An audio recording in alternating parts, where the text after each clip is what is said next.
Le pa ia le uwhainga luenga tofi o le atua I tawhai o Samoa. Le uwhionga le sui o le whono sui tofia ma le masiofo. Le uwhionga le li palemia ma le kapineta. Le uwhionga le whong whetalai ma sui mamalu o le palemene o Samoa. Le uwhionga le whaamsinusili ma le vasenga o le whaamsinonga. Le uwhionga le tamaainga tu i atua tu pua tamasese efi ma lau masiofo. Whaafonga anga Samoa mai o nao se I o na iu. O pa ia watama ma o lato ainga ma lato tama, tu mua mapule I tu au ma lataua, ainga le tai ma le maa o fonti. Whapea fōia no whapaiatu le whaafonga ta puai mai, ale whainga malo tutuila ma manua. I le fio le fionga le kovana, ma le tawhatolo le whainga malo Amerika Samoa. O pa ia wasua ma le vai whanua, fō mai tūlangi, I tu au ma la taua, sa ole ma le lau niu sa luo. A fio whaatui, to ole whale ula, ma upu le manua tele. O te mua na si linga, ma utalia puna au le whaasonga. E whainga tale e mamalo sa mo I au whiahonga. A wapa ia whaal tala le lei, o pa ia whaal malo, ai matua le tu I mamalu wha le atunu. Ua wha peo maunga o fitiuta e le tau aputia. A wai whea ngai tonu ma le lauti ula o le malama o le matasaua. O mamalu o Samoa ao, o mamalu tu mau, o sa I le avea, e mai le mamau e o I le wha mavau. O mamalu tau e o Samoa, mapua neia I nia whane, ai lafo le taula I malolo, e peo le whatalainga le maa o le manua o le sanga alala. O a Samoa o le au mamala, e a fua mai le matasaua, sa ia pa ia le whawhao sa wali. O tātou o nei whale seu, ma sa ai maa o maalie, a wau o tātou ulia manuia maile nei aso kirisimasi, o le tausanga lua afes fulu ma le valu. Si ti ailevi inga ma le whawhitai, I le atua le tamaa, le alo ma le anganga pa ia, o wha mai ailo tātou malo, ma si o tātou atunu upele o Samoa. Samoa e, o le aso kirisimasi, e oli te le aino o uma ma wha manatu ai le tala le lei, ua li utino tangata le atua, e ala ia Yesu kiriso le pepe o le kirisimasi, le li o le whaolotanga o le lalolangi. O ia o le ato toa me umalava, wa o ia o le mea alofa sili lava le ale atua, o fo ina mai mo le lalolangi. O le mea alofa sili fo ile ale atua, o fo ina mai mo oe sa mo le atunu peleina. O le mea alofa sili ale atua mo oe malo a inga, mo a fo I malo a inga, mai tātou umalava. I perefetanga o le whenga inga tuai, whapea mai le perefeta o Isaia. O le awhana umai mo I tātou le tama, ua fo ina mai mo I tātou le atalii, e lona ua o le malo, e ingoa fo I o ia o le silisili ese, o le whaipule, o le atua malosi, o le tama o le whaamamau, o le li ia o le file mu. Samoa e, ua ia I tātou le tama na valo ia, ma o le whea ulama lea o le kirisimasi, ia oli ai tātou uma I le li ia le au noa. Ma ia fo I le file mo ke riso I o tātou loto ma o tātou o langa.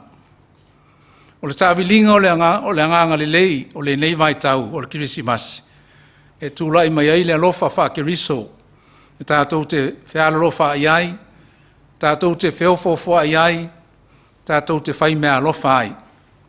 O le vai tau fo I o le leinga ma le wha mangalo ai. Ina ia toi a fua se tai o fou, ia tātou mafutanga sa whaina, I tutono o tātou a inga nuu e kālesia le malo ma le atunu. Po whelama le tafa o le lorangi o lo papa au aile pa ia ma le malo nai o tātou tangata Samoa. E tali tonu o le anganga lava le atasi, o le alofa, o le oli ma le file e mu, o fusia I tātou uma I le kirisimasi. Samoa e, ia vivi whaatasi o tātou loto I le atua I le nei aso tā ua, Wa o sila mai pele tua ma le alofa ia Samoa ma ona tangata. Ia tātou tūtū maupea ma le whamaoni le atua ma tu watu i tālu sanga ana pongi ma le whātua mea umalawa. A wau te tali tonu o iei a inga o a fia i whalavelave o ngaonga ma le matu ia. O iei e o mawhatia i pōpua ngā. O iei e o whaataotolia i ngā sengase i maota ngā sengase ma a inga. O iei e o nono tia i whasalanga. O iei e o whanonoa o no mawhatanga o motusia o no le maliu ma le oti. O lau te talo, ia sulu atu le malamlama moni o keriso, le pepe o le kerisimasi.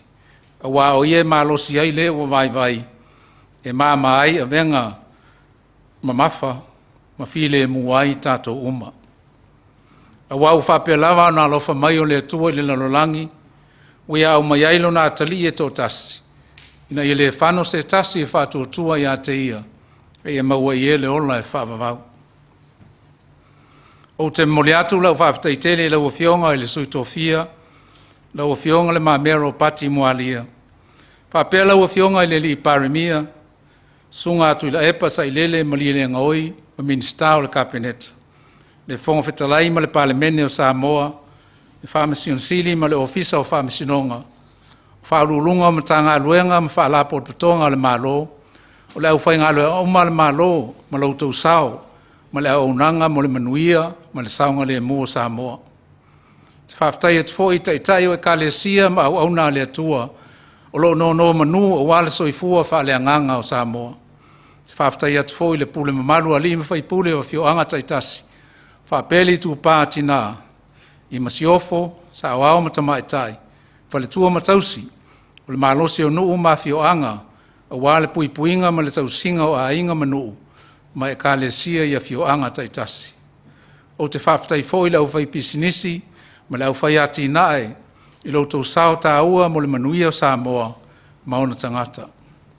Whaftai fo i ma lo mai whafo, ma o lātou sui o lo ngā lulu e Samoa, mo soani utu ina mai si o tātou utunu.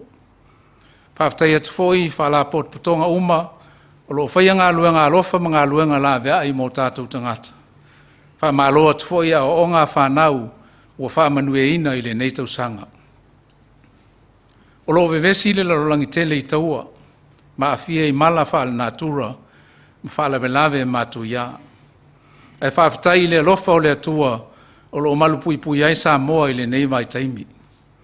E tātou manatua ai whaatasi, ma le file mua o Israelu, le nuu filifilia o le atua, i a tātou tatalo ma anapongi.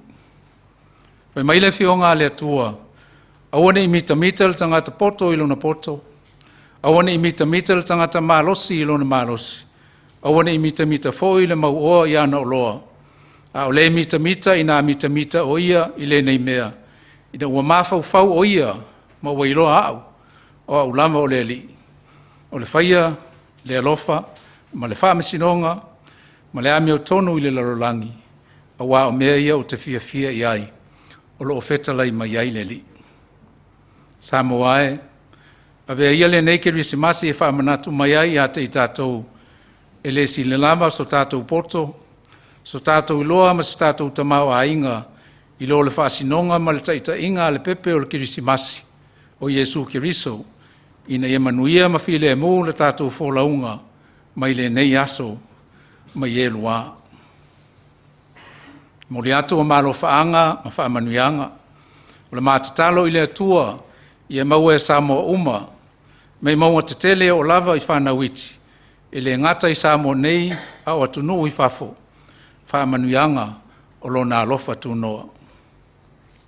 I e manuia tele le kirisimasi, soifua.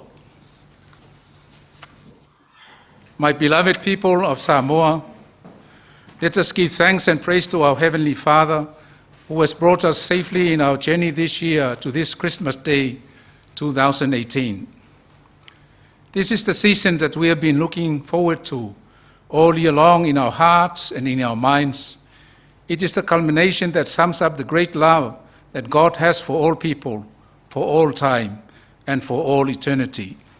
With joy, let us celebrate the birth of our Lord and Savior Jesus Christ, the most extraordinary gift of all, the gift of God's love for all humanity.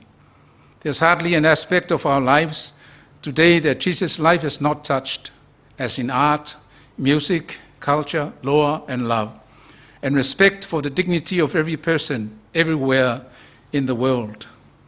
This gift of Christ is the reason we lift our voices in praise, bow our heads in thanks, fall to our knees in adoration, and the reason we bring gifts to each other in memory of the greatest bestowal and exchange of life, love, and prosperity for the people of Samoa and all the earth.